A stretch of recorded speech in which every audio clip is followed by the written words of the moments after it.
Hello class, this is Demetrius Wilson. We are now on to Chapter 6 for Business 100, Introduction to Business. We're going to discuss managers, different types of managers, and how those different types of managers can affect and influence your particular business environment.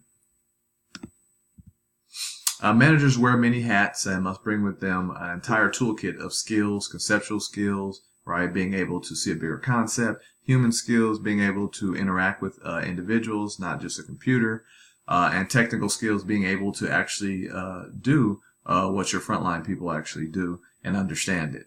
In order to reach organizational goals and objectives effectively, managers have to have these tools. You have three different managerial levels. You have top, you have middle, and you have front line or first line. Top managers, they set the objectives. They scan the environment to see what needs to be done, and they plan and make decisions. And then they pass that down to the middle managers, who allocate the resources, oversee the first line managers because they're the ones actually getting it done, report to top management, and development and implement activities. Then those first line managers, this is where all the action's happening. They coordinate activities, supervise employees, report to middle management, and they participate in day-to-day operations. Management theory. Although the world of business has changed tremendously over time, the four functions of management: planning, organizing, leading, and controlling, those still remain the same. Originally identified by Henry Fayol in the early 1900s, that still holds true. And if you can wrap management up in 4 words, they would say planning, organizing, leading, and controlling. So planning within a business ranges from a big picture, right? So that's the 10,000 foot view. So just picture somebody standing up on a building 10,000 feet and looking down and seeing how things are changing. They would see a lot more, but they wouldn't see it as closely as somebody who was standing 1,000 feet away from the ground. They would see it more closely, and they can move and they can act and react to everything a lot quicker. So that's why 10,000 foot view comes down to the 1,000 foot view, and all the way down to the ground level of carrying things out. So very granular from organization's foundational plan, its mission and its vision, of course, and set strategic plan to tactical plan. So strategic plan, you're just like I said, is setting the strategy. What is my strategy? You're thinking about that like a coach thinks about the strategy. And then tactical, you actually have to carry it out in the daily operations. Also think about contingency plans. I know that's something that's on the test. It's your backup plan. Like, what type of contingency plans do you have if the funding falls out from this investor? What are you going to do in terms of money? Each one builds upon another and builds upon the other. Without a well-developed set of plans, organization is unlikely to succeed. You don't see a lot of people just jump up and say, "Hey, got a great idea, let's do it, make a lot of money, things are great." Does happen sometime, but not often. Most times, planning is involved. Again, like we said, proper planning prevents poor performance. SWOT analysis, if you want to pause it right here, kind of, take this diagram in, because it is a good diagram, even if I'm moving a little bit faster, because in a SWOT analysis, which stands for strengths, weaknesses, opportunities, and threats, you have external and you have internal factors, right? So externals on the outside, internals on the inside. So external, things that are affecting you, but they're on the outside, they're opportunities, right? And they also have threats. Opportunities are good, threats are bad. Technology, competition, economic, political, legal, and social trends, those are all in your SWOT analysis under external factors. Internal factors, you have strengths and you have weaknesses, things that you're good at, things that you're not good at. Those are both internal. Financial, technical, competition, position, human resources, and product line, right? So those are things within your business that you can definitely directly control. The organization, it can have a tremendous impact on organization's ability to react to both internal and external functions and forces. Obviously, it's easier and you're more nimble to react to things that are happening internally. But you can also react to things that are happening externally. It's just that you don't have as much control over how those things are changing. The organizational structure also determines the manager's span of control. Right? Typically when you talk about span of control, that's how many people you report to. I know certain companies I've worked for, they don't want you having more than a certain amount of people reporting to you. Different communication channels and operational responsibilities. Organization should be structured in such a way that it reflects the company's mission and supports its customers and products and services goes to the greatest advantage of the actual company. Leadership, always involved in management, or should be involved in management, but is not always involved in management, because you can be a manager and not be a leader. But if you're a leader, you should, definitely be a manager. But we'll talk about later on in the textbook about ways people lead, but not necessarily in a leadership position. There's a spectrum of leadership styles. Some of the most effective leaders are those who can adopt different styles to fit the situation at hand. I believe that I've been put in a lot of different managerial situations, and I've had to adopt and sort of change, what would be my normal strategy, depending upon what business I'm in and what they're doing. If it's a newer business, if it's an older business that's more established, if you're a good manager and you're a good leader, you'll learn and understand that you do have to change some things. So different management styles. You have autocratic or authoritative leadership. Laissez-faire, that's French for like free reign, and then participative, that's democratic, where people are actually participating in it. So autocratic, this is the iron fist. I tell you what it is and what to do, and then you do it. Decision-making power is concentrated in the manager. Managers do not take any suggestions or consider initiatives from subordinates. Don't want to hear it. It's my way or the highway. Is effective for quick decision-making, but is generally not successful in fostering employee engagement or maintaining worker satisfaction, right? What stake do they have in the game? They're just listening to what you say and then carrying out what you believe, but they could believe something totally different. Can be useful in crisis situations, when it's impractical, to solicit employee input, right? So if you can't get any employee input, then yeah, you do have to go ahead and pull the trigger and make that decision. Right? Like they say, go ahead and make a management decision. Made plenty of those in my lifetime, some successful and correct, and some not. Then the other, or the second of the management styles, the laissez-faire style, that's known as hands-off. So management, because the manager delegates the task to the followers while providing little or no directions. And a lot of times that's in a results-based business. You see that a lot in sales. Typically in sales, they'll say, it's better to ask for forgiveness than permission. And the sales manager just says, hands off, go do what you got to do to make those sales numbers. Can sometimes result in a lack of productivity, cohesion, and satisfaction. Well, that's why a lot of times you see it in sales, because if you don't produce, then you're not going to be there very long.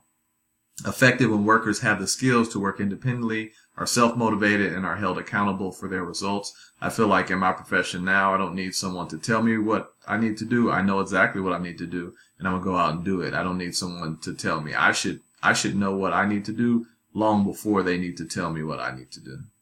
Managers of creative or innovative employees often adopt this approach in order to foster creativity.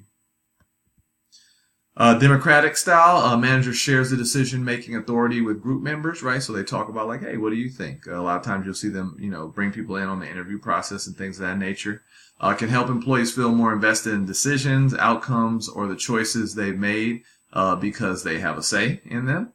Effective during a transitional period, managers need to guide the workforce through change, right? So a lot of times if things are changing, then yeah, let's all sit at a table and get together and have a good kumbaya session to figure out what we're going to do. Seeking input from employees at many levels within the organization can uncover people with invaluable experience, advice, and solutions, and I totally find that to be true.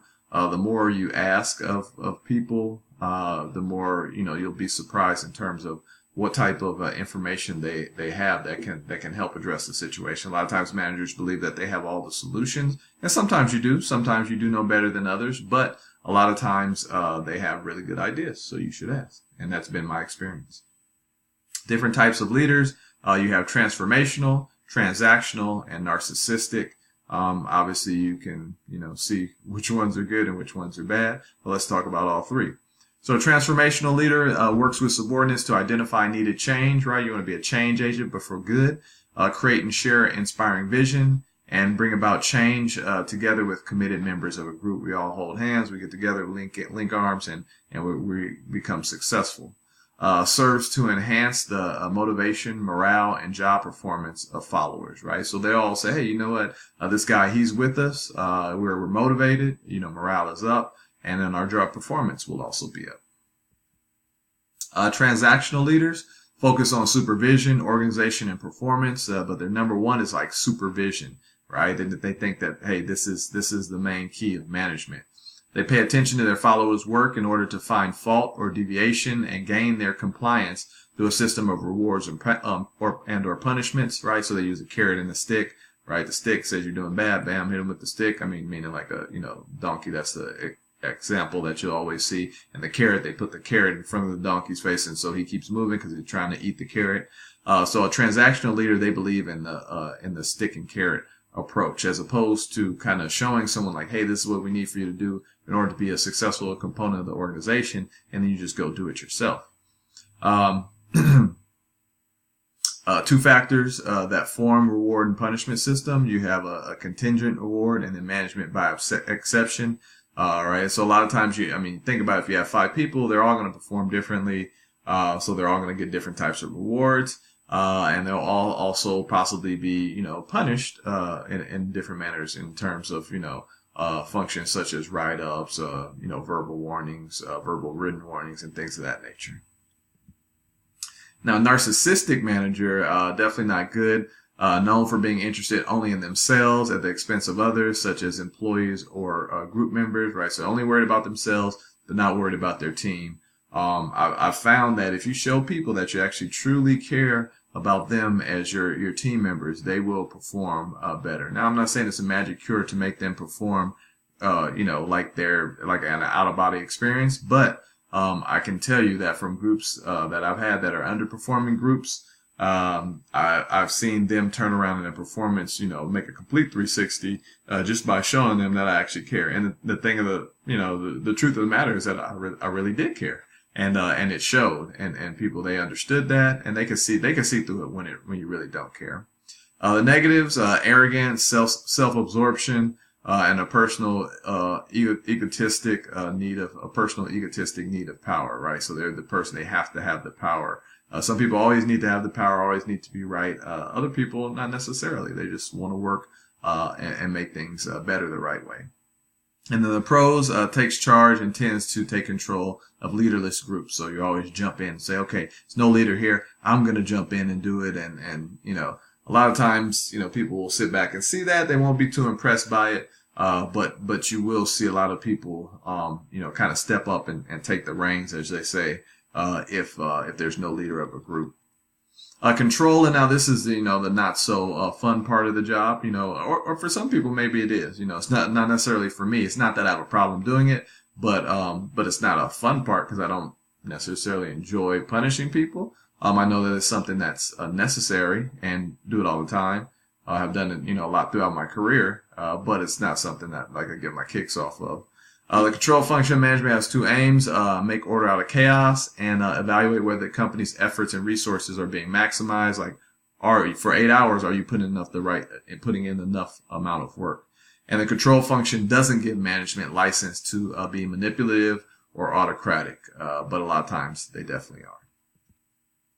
The process of control. So the process of control usually consists of following 4 parts. So you have to set a standard. Everybody has to be in at 8. You have to take 50 calls. You have to make sure your calls are done within 4 minutes. So, when I ran a bigger call center environment, those were some of the controls that were in place. You have to be, logged in by this time. You have to take 80 calls. You have to, make sure that you're off. Your average time that you're on the call is 4 minutes, things of that nature.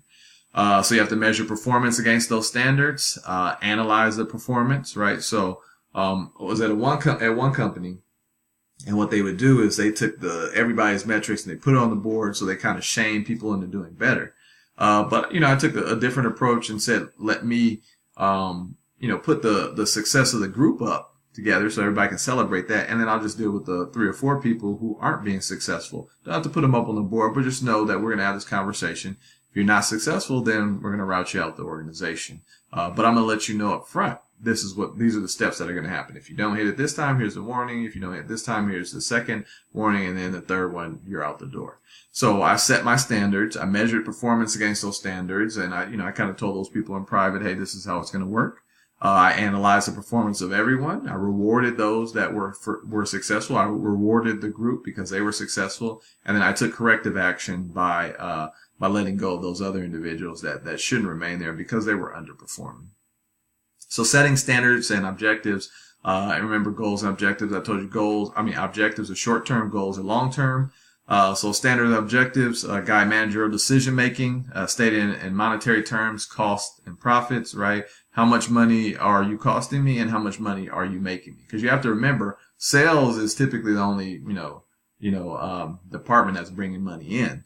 Everybody else, the company is paying money to, right? So everybody else is a cost, and then sales is a profit. And a lot of times that's why, they do get away with, a little bit more than everybody else. Stated in other terms, units produced, number of defective products, quality, customer satisfaction, right? So when you're setting your standards, like we make 25 widgets, out of those 25 widgets, there should only be one widget that is irregular and we have to throw it away, right? Or like they do in Six Sigma, out of every million, there should only be 3.14 standard deviations. SMART SMART operational objectives. So have you ever heard of SMART goals? Or if not, there you go. That's the definition for you right there. If you're setting goals and objectives, they need to be SMART, not just SMART like, oh, it sounds pretty smart, but SMART as in specific. You need to know it's going to be 80 calls. Measurable, well, we can all count to 80. Achievable, can anybody hit 80 calls in a day? Yes, I had, multiple people who would. Realistic, also realistic for them to hit 80 calls. And then time constrained, the time is within a day. So you can apply all of your goals to that measurement of the SMART goals and objectives. Performance measurement is a process of collecting, analyzing, or reporting information regarding the performance of an individual, group, organization, system, or component. The rubric for measuring organizational performance is called performance metric. So just like one of those things that I was talking about, goals, performance metric is just those goals in numeral form, right? So 80 calls. Calls have to be done within an average of 4 minutes. Your first call resolution needs to be 90%, right? Performance metrics. Establishing critical processes, customer requirements, identifying specific quantifiable outputs of work. Those ones I provided, they're quantifiable, they're numbers. Establishing targets against which results can be scored. Now, there are certain organizations that you're going to be in that you're not allowed to, like you can't, but just because of the function of the business, your performance metrics will not be always be number based. So there's certain things that you have to guide and judge other ways. Like we had a person who was the auditor, and they would listen to the calls, and then they would like grade the people so that we can change something that's qualitative into something that's quantitative. I'm going to go ahead, and there is a human element to it, but I'm going to go ahead and look at what you're doing, and I'm going to say, okay, well, out of 10, I'm going to give you a 9.7 because you did this, this, and that, but you didn't do these 3 things right here. And that's it for chapter 6. As I told you, it'd be pretty quick, as always, throughout the chapters. Make sure that you are completing everything for the week associated with chapter 6. So you should have already watched video lectures 1, 2, 3, 4, 5, and now this one's chapter 6. Be sure to complete any tests that are relative to the module and any additional assignments that are due as well. But that's it. So hope you all have a good day and a great week. As always, if you have any questions, please feel free to contact me via email. Thanks a lot, and hope you have a great day.